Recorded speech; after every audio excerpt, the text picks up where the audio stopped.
kutupa maisha marefu mengi sana, lakini natambua siku ni ya kina mama, na natambua mama wote pasipo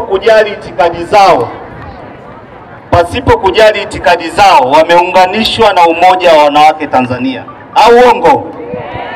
Sasa nimeona sisi kama wanawake wa Tarime, watu huko duniani wanatuelewa tofauti, wanajua ni watu wa mapanga, ni watu ambao kuna vitu tofauti, lakini tukasema sisi tutakuwa ni watu wa tofauti, tufanye kitu ambacho ni cha tofauti.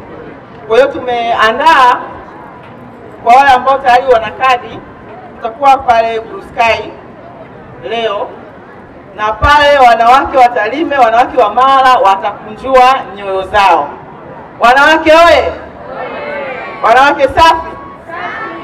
Lakini pia katika hilo tukasema tusisahau kama mama, tuliandaa michango kidogo kwa ajili ya kuwawezesha watoto wasiokuwa watoto wenye mahitaji maalum ambao ni katika shule ya msingi Magufuli.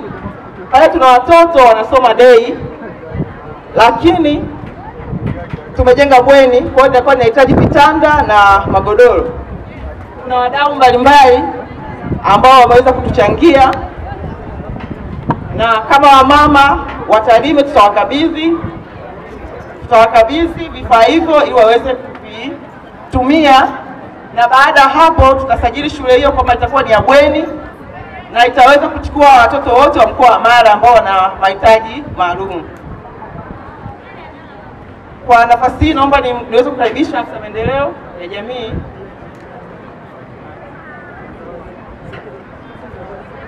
amezungumza katika mambo ya kifamilia, mambo ya ukatili. Nimefurahia msemaji wa mwisho amesema wamama tumekuwa pia wakatili. Huo ni ukweli, sio kwa swala lile moja tu. Wanasema ukitaka kuleta mabadiliko anza wewe. Tunasikizana? Tunapotaka kuleta mabadiliko yoyote katika jamii yetu, katika familia zetu, katika nyumba zetu, katika taifa letu, ni lazima tuanze na sisi wenyewe wamama. Wamama ni jeshi kubwa, kweli si kweli? Kweli. Wamama hata katika vitabu vya maandiko tumewaona wamama walisimama wakaomba kubadilisha hali hii tunayosema ya ukatili, ikaondoka na ikawa salama.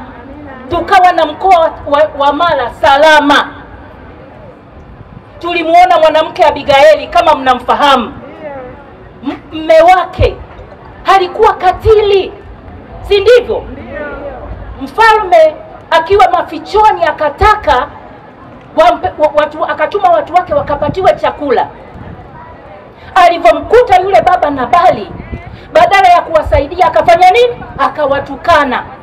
Alivyowatukana, mfalme akakasirika, akaamuru yule mtu aende kufanyaje? Kuuawa.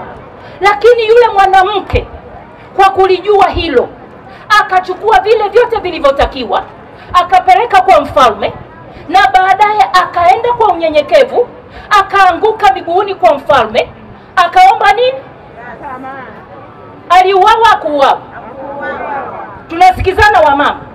Kwa hiyo wamama tuna roho za ushawishi ndani yetu ambazo tukizitumia vyema, hata hayo tunayosema ya ukatili wa kijinsia yatakwisha, yanaweza kwisha. Lakini ukatili, mabadiliko yoyote ni mimi pia kuijua nafasi yangu kama mama. Tunapowezeshwa wamama tukawa na fedha nyingi, haimaanishi sasa tumekuwa wababa. Tunasikizana? Usivae viatu vya baba ukafanya yeye atembee pekupeku. Mwache avae viatu vyake hata kama una hela nyingi, na una sababu ya kumwambia jirani kwamba wewe ndio unawezesha familia. Ndio au si ndio? Tunapotaka kujenga hizi familia zetu, ni lazima tuongee neno moja. Baba na mama lazima mzungumze. Sasa hivi mmomonyoko wa maadili tumeusikia hapa, lakini mmomonyoko huu mlezi ni nani? Sasa tumeenda kwenye ujasiriamali, tumewezeshwa, lakini hawajasema majukumu yetu ya kimama tuyaache. Na sasa hivi tumetoka kusikia jingine, lazima utimize wajibu wa kuwa mke ndani ya nyumba, haijalishi una mabilioni kuliko mumeo. Tunasikizana? Tunasikizana? Hebu jaribu. Tunataka kugombea nafasi mbalimbali za uongozi kutoka ngazi ya chini kwenda ngazi ya juu mpaka kitaifa. Ndiyo sio? Tunapataje wakati kule kwenye uongozi wamejaa wanaume? Tunapataje? Inabidi turudi kwenye msingi tukarekebishe. Tunasikizana wamama? Tukatengeneze kwenye msingi, tukawe wanawake wazuri, tukawe wenza wazuri, tukatengeneze familia nzuri, watoto wakapate malezi. Tukifanya hivyo, kitu gani kinatokea? Jamii itaona, familia zitaona, si ndivyo? Familia imeona, jamii imeona, taifa litaona, viongozi wataona, ama sivyo? Na saa ya maamuzi kitakachofuatia ni nini? Hawa wamama wameshajitambua, sio malimbukeni tena. Make ni ulimbukeni huo unatusumbua, kwamba kwa sababu nimepata kipato basi mimi siwezi kumpekia chakula. Hakuna kitu cha namna hiyo, na hivi vitu ni vya maandiko, sio vya kutoka kwa mtu yoyote. Ni vitu viko kwenye maandiko ya vitabu vya Mungu tunavyoviabudu sisi sote. Ndiyo sio?